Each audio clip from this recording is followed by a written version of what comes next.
મોરબીમાં રાજકોટ મોરબી રોડ પર મચ્છુ નદી પર આવેલા પાડા પુલ આજથી બંધ કરવામાં આવશે ત્યારે જૂના પુલના સમારકામ અને બેરિંગ બદલવાની કામગીરીને લઈ જિલ્લા મેજિસ્ટ્રેટે વાહનોની અવરજવર પર પ્રતિબંધ મૂકતું જાહેરનામું બહાર પાડ્યું છે જે તારીખ 12 ફેબ્રુઆરી એટલે કે આજે રાત્રિના 11 કલાકથી સમારકામની કામગીરી પૂર્ણ ન થાય ત્યાં સુધી અમલમાં રહેશે આ સમયગાળા દરમિયાન એસટી બસો માટે નવા બસ સ્ટેન્ડથી દલવાડી વાવડી અને રવિરાજ ચોકડી થઈને વૈકલ્પિક રૂટ નક્કી કરવામાં આવ્યો છે જ્યારે અન્ય વાહનો માટે શહેરની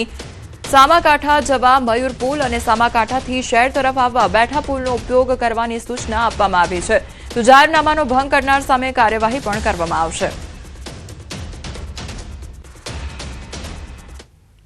રિપેરિંગની કામગીરી છે કરીબન 1.5 કરોડના ખર્ચે થઈ રહી છે અને કરીબન 45 દિવસ સુધી ચાલશે આ જે માનનીય ડીએમ સાહેબનું જાહેરનામું છે એ જાહેરનામા પ્રમાણે જ્યાં સુધી કામગીરી પૂરી ન થાય ત્યાં સુધી આપણે આ પુલને જે છે બંધ કરવામાં આવે છે અને એની વૈકલ્પિક વ્યવસ્થા કરવામાં આવે છે મયુર પુલ ઉપર જઈ અને સામાકાંઠે જઈ શકાશે એ જ રીતના સામાકાંઠેથી મોરબી જૂના શહેર તરફ આવવા માટે જે આપણે ગેંડા સર્કલથી નટરાજ ફાટકથી આગળથી બેઠો પુલ છે બેઠો પુલ થઈ અને અંદર સિટીમાં આવી શકાશે અને આ કારણે આપણે ટ્રાફિકની જે સમસ્યા ન થાય એના માટે પોલીસ દ્વારા જુદા જુદા પોઈન્ટ લગાવેલા છે રોડનું રિપેરિંગ કરેલું છે આરએનબી તથા રેવન્યુ ટીમ પોલીસની ટીમ બધાએથી અને લોકોને પણ અમે મીડિયાના માધ્યમથી અપીલ કરીએ છીએ કે જ્યારે આ જાહેરનામું છે ત્યારે લોકો એનો વધુમાં વધુ સારી રીતના ટ્રાફિકની અવ્યવસ્થા ન થાય એ રીતના એનું પાલન કરે જૂનાગઢમાં નાયબ મુખ્યમંત્રી હર્ષ સંઘવીએ લોક સાહિત્યકાર રાજભા ગઢવી સાથે મુલાકાત કરી અને હર્ષ સંઘવીએ રાજભા ગઢવીના ફાર્મ હાઉસમાં દેશી ભોજન કર્યું હતું ભોજન કર્યા બાદ રાજભા ગઢવીના પરિવાર સાથે મુલાકાત પણ કરી હતી નાયબ મુખ્યમંત્રીની સાથે મંત્રી પ્રદ્યુમન વાજા અને કૌશિક વેકરિયા પણ ઉપસ્થિત રહ્યા હતા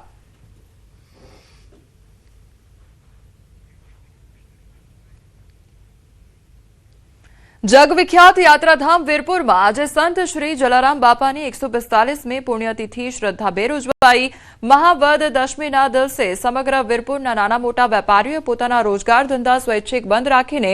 બાપાને શ્રદ્ધાંજલિ અર્પણ કરી દેશ વિદેશથી આવેલા ભાવિકો માટે જલારામ બાપાનું અન્નક્ષેત્ર અને દર્શન વ્યવસ્થા નિયમિત રીતે ચાલુ રહી તો સવારથી જ બાપાના દર્શન માટે ભક્તોની ભીડ ઉમટી પડી હતી અને સમાધિ સ્થાને પરિવારજનો દ્વારા પણ શ્રદ્ધાંજલિ અર્પણ કરવામાં આવી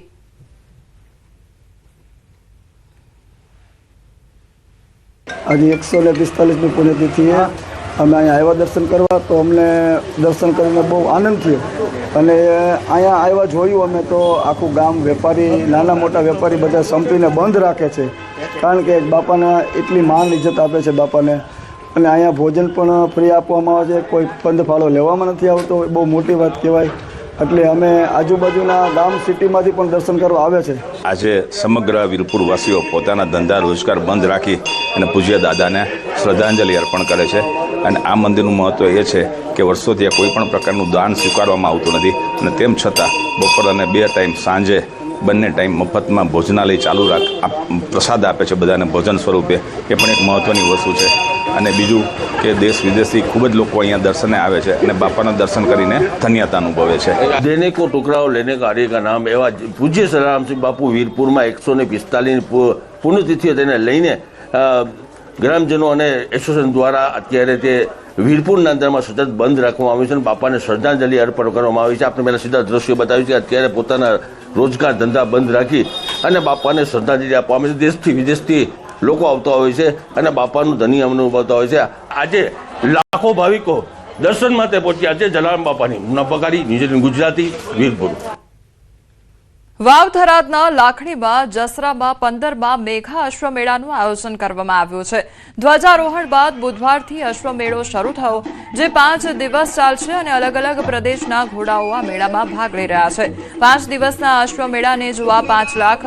લોકો આવશે તેવું અનુમાન છે ત્યારે અશ્વના અલગ અલગ કરતબ અને દોડ સહિતની સ્પર્ધાનું આયોજન કરાયું છે સંસ્કૃતિના વારસાના ભાગરૂપે દીકરીઓ તલવારબાજી પટ્ટાખેર અને મેરમેરાયા આકર્ષણનું કેન્દ્ર બનશે તો જસરાના મહેશભાઈ દવે અને ગુજરાત સરકારના પ્રવાસન વિભાગે આ મેળાનું આયોજન કર્યું છે પ્રથમ દ્વિતીય ચતુર્થને ટ્રોફી પ્રમાણપત્ર ઇત્યાદિ આપીને સન્માનિત કરવામાં આવશે પુરસ્કાર કરવામાં આવશે આ તમામ અશ્વની સાથે સાથે રેવાળ, પાટીદોડ, માદરી રેવાળ, નાચ, એન્ડ્યુરન્સ, ગરો લેવો, બેરલ રેસ, મટકી ફોડ ઇત્યાદિની પણ હરીફાઈ થશે. ટેન્ટ પેકિંગ હોય કે જમ્પિંગ હોય, કેમલનો શો હોય કે ડોગ શો હોય ઇત્યાદિ લગભગ 65 પ્રકારની હરીફાઈઓ અશ્વની, કેમલની, ડોગની અને ગૌમાતાની થઈ રહી છે, ગૌવંશની થઈ રહી છે.